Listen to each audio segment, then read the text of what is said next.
كلمة للفريق الحركي السيد النائب المحترم سي محمد الزين.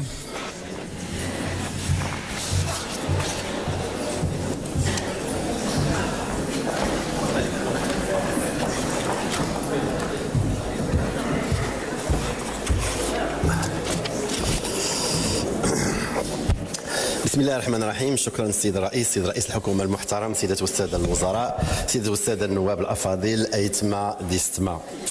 فقط للتذكير نناقش اليوم موضوع منظومة التعليم للمرة الرابعة في الجلسات الشهرية.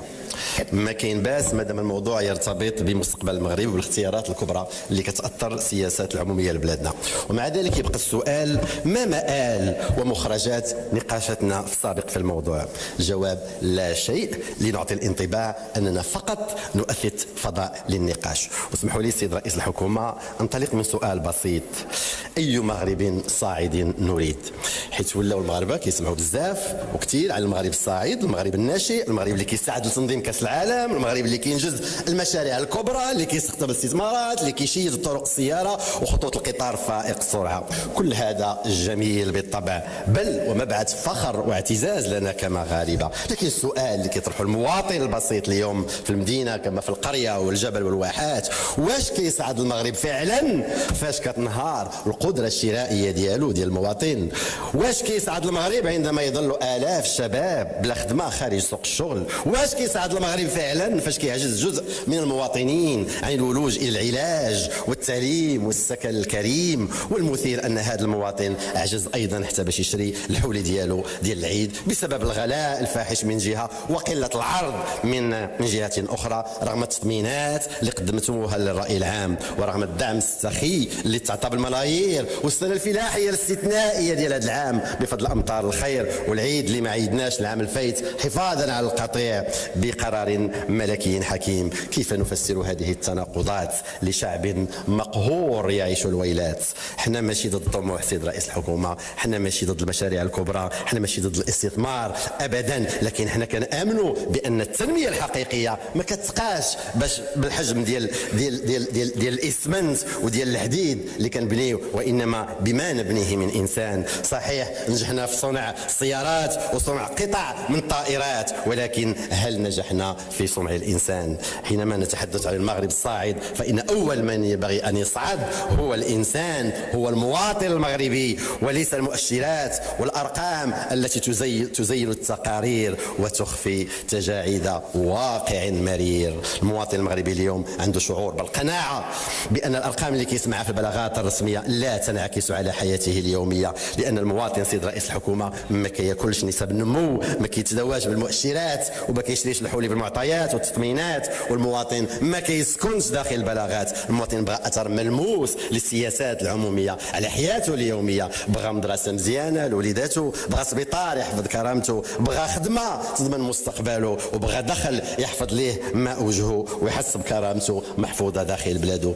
سيد رئيس الحكومه الا بغينا نقيسوا فعلا مدى صعود المغرب اجيو نبداو بالتعليم. وخليني نقول لك بكل اسف بان المدرسه المغربيه تعاني اعطاب هيكليه. تعاقبت الحكومات صحيح والبرامج والمخططات وتغير الوزراء وتعددت الشعارات، لكن النتائج ظلت دون مستوى التطلعات. التقارير الوطنيه والدوليه تدق ناقوس الخطر بشان مستوى التعلمات الاساسيه، معدلات الهدر المدرسي بلغت ارقام قياسيه، بل ان عدد من المؤشرات كتاكد ان جزء مهم من التلاميذ ديالنا لا يمتلكون الكفايات الاساسيه في القراءه وفي الرياضيات والعلوم. وهنا يحق لنا ان نتساءل: كيف سنبني اقتصاد المعرفه اذا كانت المدرسه كتعاني؟ كيفاش غنصنعوا مغرب المستقبل اذا كانت منظومه انتاج الراس مال البشري اي انتاج الانسان كتواجه كل هذه الصعوبات؟ حصيلتكم في التعليم سيد رئيس الحكومه اعطيناها عنوان بالارقام والبرهان: انفاق اكثر وجوده اقل. باش نشرحوها مزيان،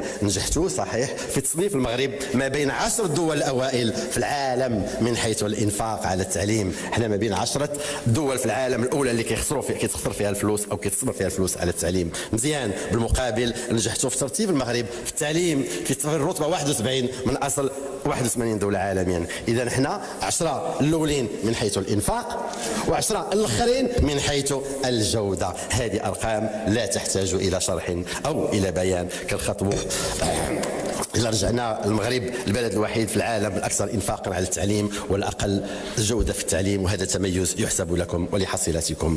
ما يقرب 100 مليار درهم سنويا، إذا ضربناها في 5 سنوات يعني أرقام فلكية اللي تخسرات على التعليم بدون فائدة. وهذا كيحيدنا على منظومة الدعم الحكومي الشاردة على واقع المغاربة، شأن التعليم وشأن واحد مجموعة ديال القطاعات. إذا 5 سنوات من تدبير الحكومي في التعليم بعنوانين أساسيين: الاحتقان وضرب مبدأ وجودة المدرسة المغربية، وعمقت الفجوة الرقمية في المدرسة المغربية وصنفتها طبقيا: الريادة، الخصوصي، والمدرسة المغربية كما سمتها واحد المسؤولة تربوية من عندكم. وآخر إبداعات وزيركم في هذا المجال سيد رئيس الحكومة هو الاستثمار في جهاز لكشف الغش في امتحانات البكالوريا، وهو دليل آخر على فشل وزيركم في التعليم. علاش؟ لأن بعد 5 سنوات ما قدرتوش تصنعوا تلميذ كيثيق في راسو وفي المؤسسة ديالو وفي الوزير ديالو.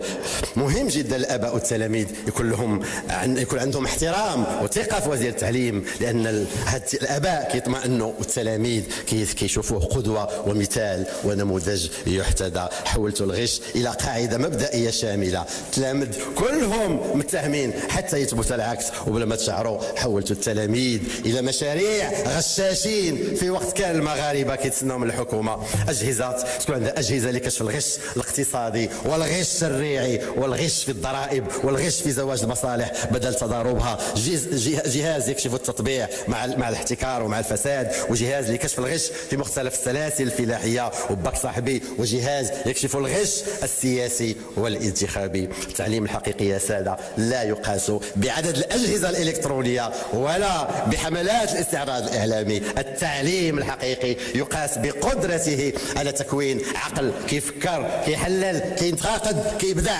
الحكومة اللي كتبجح بناء مدرسة كتعلم التفكير والتحليل والإبداع، ما كتحتاج تحول الامتحانات إلى صراع بين التلميذ والجهاز. ولما كيصبح الحل هو تشديد المراقبة والردع على التلاميذ، فهذا يعني أن الإصلاح الحقيقي ما تحققش. بعد 5 سنوات من الوعود والشعارات نجد أنفسنا أمام مقاربة كتعالج الأعراض وكتخلي المرض. فبدل الاستثمار في الأستاذ وفي المناهج وفي جودة التعليم اختار وزيركم الاستثمار في أجهزة تكشف الغش. عرفتوا شنو هو الخطير في هذه المقاربة السيد رئيس الحكومة؟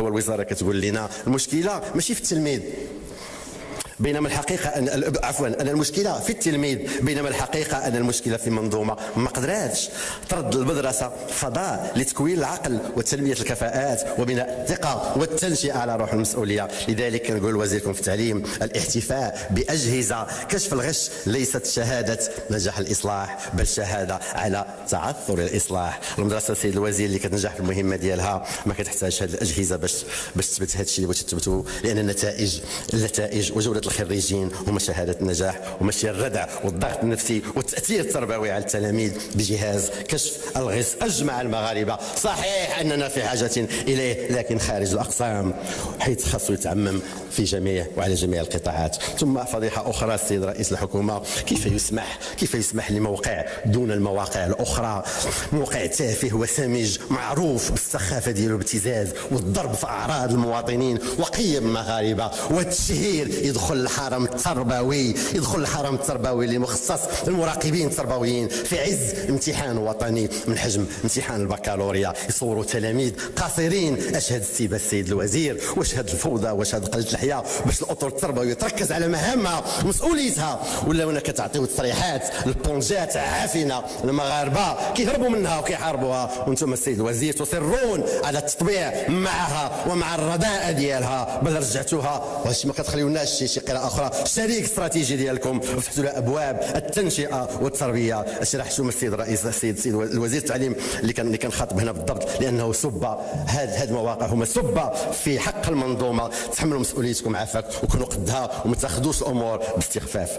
تعاقد السيد رئيس الحكومة، أنا كنظن بأن إما السيد الوزير اسمح لي ما فهمش أو ما فهمكمش، ما رسمتوش المتعاقدين، رسمتوا تعاقد. علاش؟ لأن النظام سيد الوزير، النظام الأساسي ديالكم، النظام سميتوه نظام، عطيتو واحد السمية، نظام القطاع، ما قلتوش الوزارة.